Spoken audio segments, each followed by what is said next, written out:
If you're in the market for a new home, you're probably asking yourself, how much should I offer on a house?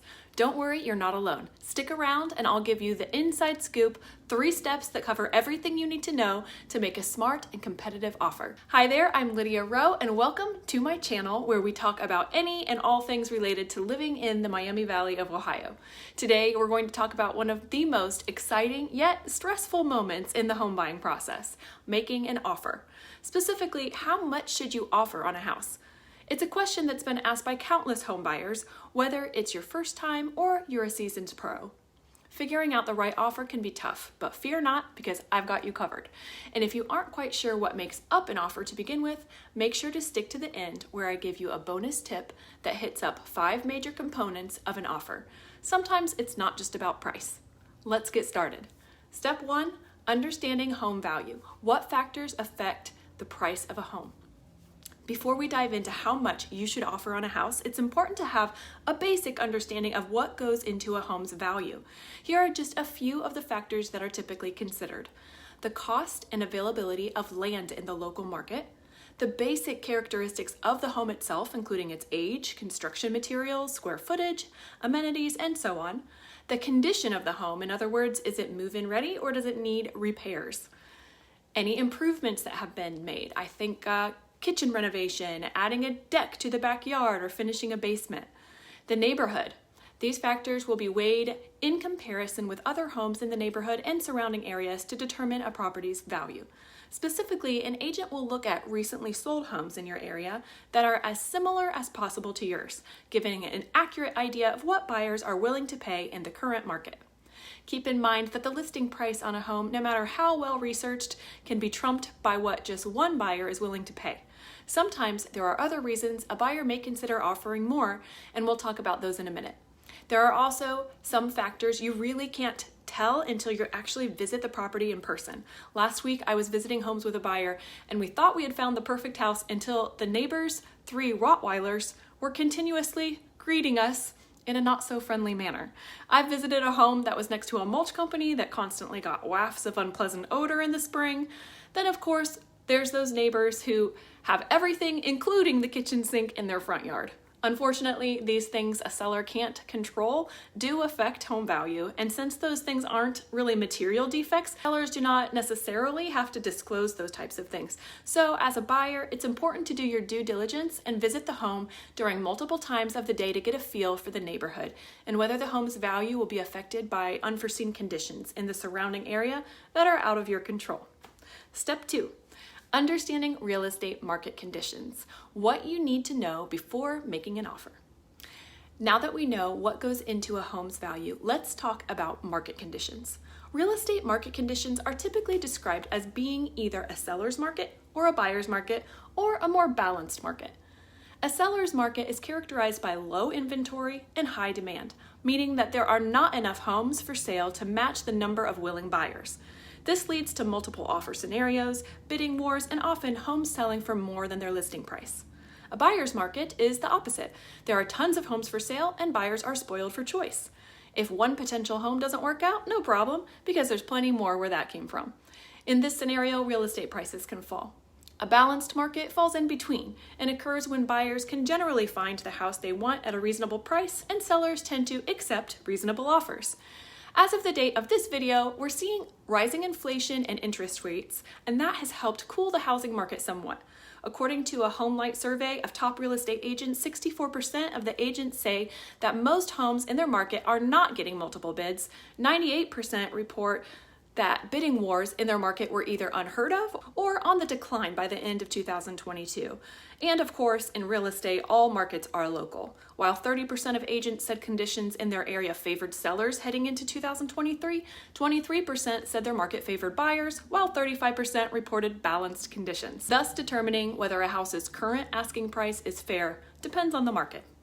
Our market here in the Dayton area is hyper-local, meaning some neighborhoods are in a buyer's market, some are more balanced like the national market is, and a few are still super hot and considered sellers markets.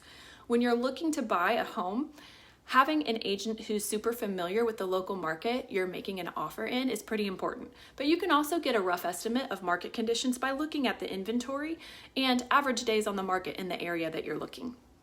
So how do you use this information to determine how much to offer on a house? Step 3, determining your offer, tips for calculating the right price for your home. So you've found a home that you think will fit your lifestyle and you're ready to make an offer. Obviously, you want to come in with a bid competitive enough to land the place, but not overpay. Here's how to know whether to come in high or low against the list price, or if the list price is exactly where your offer should be. Well, part of the answer to that question is simply up to you. How badly do you want this specific property? And this is a real value and should not be ignored. Real estate is a long-term investment. If you look at real estate values by the decade, you will get a much better idea of this than looking at it year over year. If you only plan to be in a home for a few years, then overpaying is a factor to consider. However, if you're planning on staying for 10 years or more, you can afford to pay over the market value and it can still be a good investment in the long run. Why would you do this? Sometimes you want to be in a certain neighborhood that doesn't have a lot of homes for sale. And so if one is up and you're looking, you need to jump on it. Location is usually the driving factor for why you might offer more than a home's market value. Another reason would be if it's a unique home or it has features that you can't manufacture, a beautiful view, a creek running through the property, woods, etc. If these things are valuable to you and you will ultimately be more happy in the space because of it, then that's worth a lot and something to consider when making an offer. The other part of it is about knowing the current real estate market conditions and how to play the game. Here's a breakdown of when to come in low, high, or right at the list price. A low offer might be appropriate if you're in a solid buyer's market, where sellers will be more likely to accept your lower offer and you're in a good position to make one. Or you might come in with a low offer if you're simply ambivalent about the house and would only want to score the keys if you could get a steal. Consider coming in low if you think the home is overpriced, as advertised, and you and your agent have the comps to prove it. Or come in low if you're prepared to go very easy on the contingencies. You might also come in low if the house has been on the market for a long time. But bidder beware, this approach could backfire. Many sellers have a floor that they're willing to accept, and an offer below that number simply won't get anywhere. An asking price offer might be appropriate if you're in a balanced market or a seller's market. You might make a list price offer if you really like the house and think, based on those comps, that the asking price is fair. It might be a good time to make an asking price offer if the house was recently listed and there's a lot of interest in it. Even if you come in at the list price in this scenario, you can sweeten your own offer by being flexible with contingencies. An over-asking offer might be appropriate if you're in a strong seller's market, and you might need to be prepared to come in over the list price. This is certainly the case if you think the house is underpriced based on the comps, or if the market is very hot. Coming in with an over-asking offer might be an especially good idea if the house was recently listed and there's a lot of interest. If you're offering high, hold fast on contingencies to help make your offer more enticing, and we'll talk about that in a minute. Of course, another perfectly valid reason to make a high offer is when you just really love the house. Or if for whatever reason, maybe it's next door to your mom or best friend, you really care about buying this specific home and you don't expect a replacement to come along anytime soon, or ever. In cases like this, you're basing your decision not just on the market conditions and potential return on your investment, but your emotions too. And that's okay. You don't want to make a purely emotional decision, but ignoring your emotions isn't always the best idea either. I mentioned earlier that there are multiple factors that make up an offer. Here is your bonus tips, 5 key components to an offer that could be important to a seller. Number 1, the price. This is the amount of money you're willing to pay for the home. Number 2, earnest money deposit. This is a sum of money that you provide to the seller to show that you're serious about buying the home. It's usually a small percentage of the offer price and is held in an escrow account until the sale is finalized. Number 3, contingencies. These are conditions that must be met before the sale can be completed. For example, you might make the sale contingent on a satisfactory home inspection, the seller making certain repairs, or your ability to secure financing. Number 4, closing date. This is the date when the sale will be finalized and you'll take possession of the home. Some sellers want a quick close so they can stop making payments on the home, while others would favor having more time to get packed up and move out. Number 5, financing. How you are going to finance the transaction affects the strength of the offer. Cash offers have less hoops to jump through because a lender isn't involved. Lenders who have 800 numbers where you talk to a different person every time are notoriously difficult, and banks who only answer calls during business hours can delay closings. It's important to remember that all of these components are negotiable. For example, you might offer a higher price in exchange for the seller making certain repairs, or you might ask for an earlier closing date in exchange for a higher earnest money deposit. In general, the higher the offer price and the earnest money, the least amount of contingencies, the most flexible closing date, and a cash offer or an offer with a trusted lender is the best offer in a seller's eyes.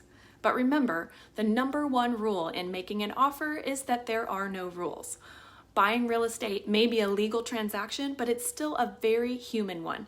Work with an agent you trust, find a home you love, and regardless of the market conditions, make an offer that aligns with your budget and lifestyle above all else.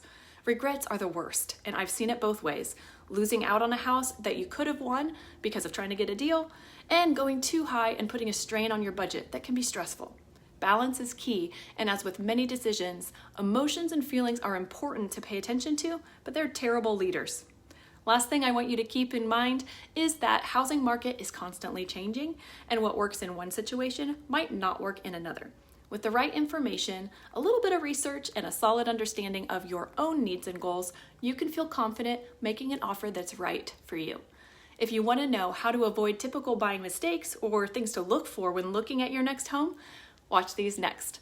Thanks for tuning in, and be sure to subscribe for more tips and advice on living in the Miami Valley of Ohio.